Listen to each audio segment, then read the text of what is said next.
இந்த வீடியோவை உங்களுக்கு வழங்குவோர் மாலை முரசு செய்திகள் தொலைக்காட்சியின் படிப்போம் ஜெயிப்போம் உயர்கல்வியை தேர்ந்தெடுப்பதில் உள்ள சந்தேகங்களை தீர்க்கும் நிகழ்ச்சி தினமும் மாலை 5 மணிக்கு. வணக்கம். மாலை முரசு செய்திகளை விரிவாக பார்ப்பதற்கு முன்னால் தலைப்புச் செய்திகளை பார்க்கலாம். தமிழக அமைச்சரவையில் இருந்து செந்தில் பாலாஜி விடுவிப்பு. பெண்கள் குறித்து ஆபாசமாக பேசிய விவகாரத்தில் பொன்முடியின் அமைச்சர் பதவி பறிப்பு.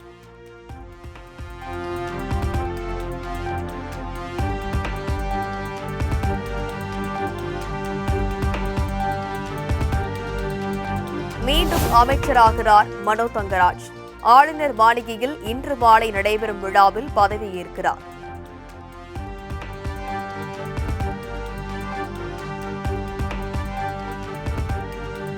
முதலமைச்சர் மு.க.ஸ்டாலின் தலைமையிலான தமிழக அமைச்சரவை மாற்றம். அமைச்சர்கள் ராஜகண்ணப்பன், சிவசங்கர், முத்துசாமி ஆகியோருக்கு கூடுதல் இலாகாக்கள் ஒதுக்கீடு.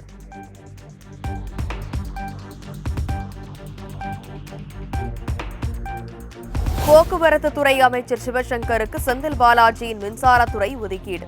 வீட்டு வசதித்துறை அமைச்சர் முத்துசாமிக்கு செந்தில் பாலாஜி கவனித்து வந்த மதுவிலக்கு ஆயத்தீர்வைத்துறை கூடுதலாக ஒதுக்கீடு.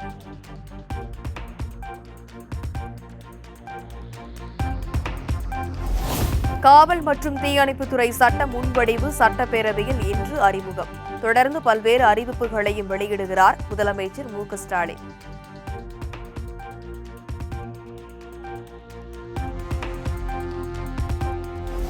கும்பகோணத்தில் கலைஞர் பெயரில் பல்கலைக்கழகம் உருவாக்கப்படும் என முதலமைச்சர் மு.க.ஸ்டாலின் அறிவித்ததன் எதிரொலி. கலைஞர் பல்கலைக்கழக சட்ட முன்வடிவை பேரவையில் இன்று அறிமுகம் செய்கிறார் உயர்கல்வித்துறை அமைச்சர் கோவி செழியன்.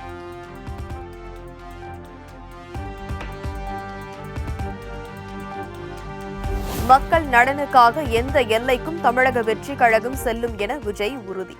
சிறுவாணி தண்ணீரை போல சுத்தமான ஆட்சியை தருவதே தாவேகாவின் நோக்கம் எனவும் திட்டவட்டம்.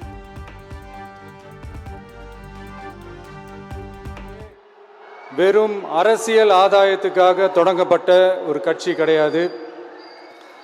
சமரசம் என்ற பேச்சுக்கு இங்கே இடமில்லை. But at the same time இதனால மக்களுக்கு ஒரு நல்லது நடக்குது அப்படின்னா எந்த ஒரு எக்ஸ்ட்ரீமுக்கும் போய் அதை செய்யறதுக்கு நாங்கள் தயங்க மாட்டோம்.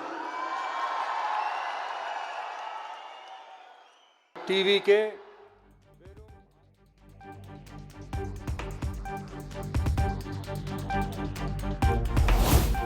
தமிழக தாவேக தலைவர் விஜயின் பேச்சு திமுகவின் வெற்றியை பாதிக்காது. தஞ்சாவூர் அருகே உயர்கல்வித்துறை அமைச்சர் கோவி செழியன் பேட்டி. இருப்பவர் இன்றைக்கு திராவிட முன்னேற்ற கழகம் எதிர்க்கிற துணியில் தன் பேச்சை தொடங்கியிருக்கிறார். பொதுவாக இன்றைக்கு இருக்கிற அரசியல் நிலவரம் 2026 திராவிட முன்னேற்ற கழகம் தனித்த பெரும்பான்மையோடு அந்த கூட்டணி ஆட்சி அமைக்கும் என்ற நிலை வந்த வண்ணம் இருக்கிறது. இரண்டாவது இடம் யாருக்கு என்கிற போட்டியில் அவர்கள் பேசுகிற பேச்சு தானே தவிர திமுகவின் வெற்றியை விஜயினுடைய பேச்சு பாதிக்காது. முப்படைகளின் தளபதி ஜெனரல் அனில் சௌஹானுடன் பாதுகாப்புத்துறை அமைச்சர் ராஜ்நாத் சிங் ஆலோசனை. டெல்லியில் நடைபெற்ற சந்திப்பின் போது பஹல்காம் தாக்குதல், எல்லை பாதுகாப்பு மற்றும் அடுத்த கட்ட நகர்வு குறித்து முக்கிய விவாதம்.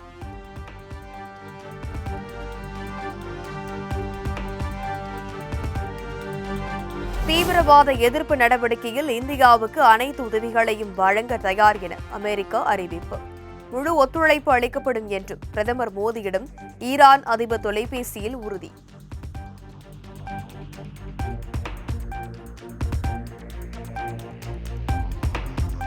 இந்தியா பாகிஸ்தான் இடையிலான பதற்றமான சூழலை உற்று நோக்கி வருகிறோம். பாகிஸ்தான் அமைச்சர் முகமது இஷக்தார் உடனான தொலைபேசி உரையாடலின் போது சீன வெளியுறவுத்துறை அமைச்சர் வாங் யி தகவல்.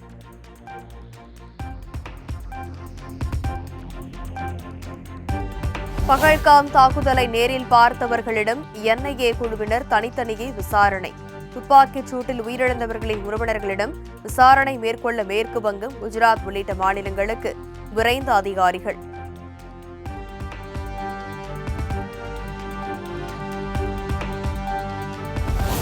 ஜம்மு காஷ்மீரின் புல்வாமா மாவட்டத்தில் தீவிரவாதிகளுக்கு அடைக்கலம் கொடுத்தவர்களின் வீடுகள் இடிப்பு.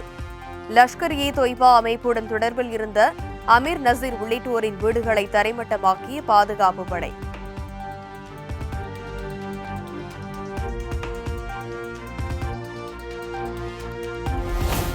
இந்தியா பாகிஸ்தான் இடையே போர் பதற்றம் அதிகரித்து வருவதன் எதிரொலி.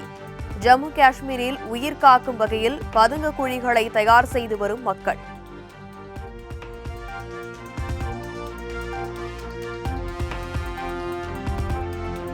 இந்தியா பாகிஸ்தான் எல்லையான பஞ்சாபில் அடுத்த 48 மணி நேரத்திற்குள் அறுவடை பணிகளை நிறைவு செய்ய வேண்டும்.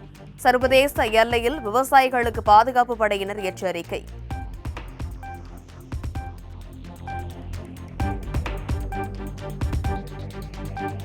இந்தியாவிலிருந்து பாகிஸ்தானியர்கள் வெளியேறுவதற்கான கெடு நேற்றுடன் நிறைவு. மருத்துவ விசாக்கள் நாளை வரையே மட்டுமே செல்லுபடியாகும் என்பதால் அட்டாரி வாகா எல்லை வழியாக பாகிஸ்தானுக்கு அணிவகுத்த வாகனங்கள்.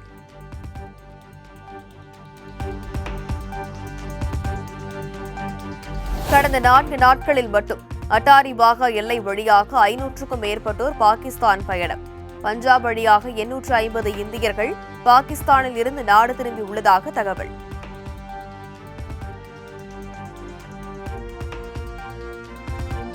மும்பை சத்ரபதி சிவாஜி விமான நிலையத்தில் போலீஸ் பாதுகாப்பு தீவிரம். தீவிரவாத தாக்குதல் எதிரொலியா போலீசார் சிறப்பு பாதுகாப்பு படையினர் அதிக அளவில் குவிப்பு.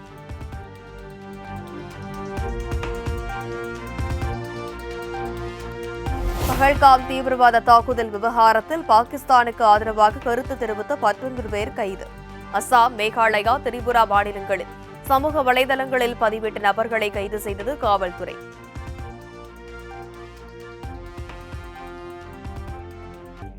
ஜம்மு காஷ்மீர் தீவிரவாத தாக்குதலை கண்டித்து டெல்லியில் விஸ்வ இந்து பரிஷத் சார்பில் வாகன பேரணி.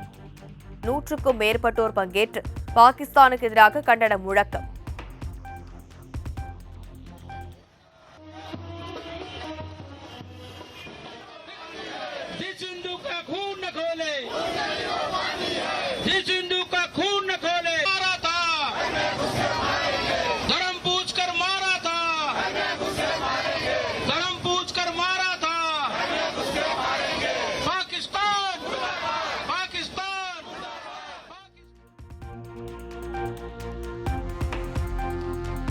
ஜம்மு காஷ்மீரின் சுற்றுலா தலங்களில் மீண்டும் குவிந்த மக்கள். தீவிரவாத தாக்குதலுக்கு பிறகு லிடர் ஆறு உள்ளிட்ட பகுதிகளில் குடும்பத்தினருடன் வருகை தந்த சுற்றுலா பயணிகள் செல்ஃபி எடுத்து உற்சாகம்.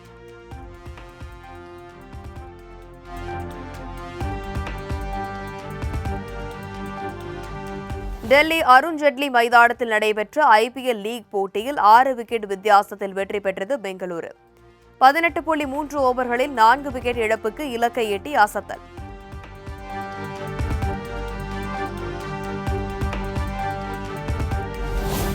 IPL 46 லீக் போட்டியில் டெல்லியை வீழ்த்தியதன் மூலம் முதல் இடத்திற்கு முன்னேறியது பெங்களூரு. விராட் கோலி, குருணால் பாண்டியாவின் சிறப்பான ஆட்டத்தால் 3வது தோல்விக்கு தள்ளப்பட்டது டெல்லி.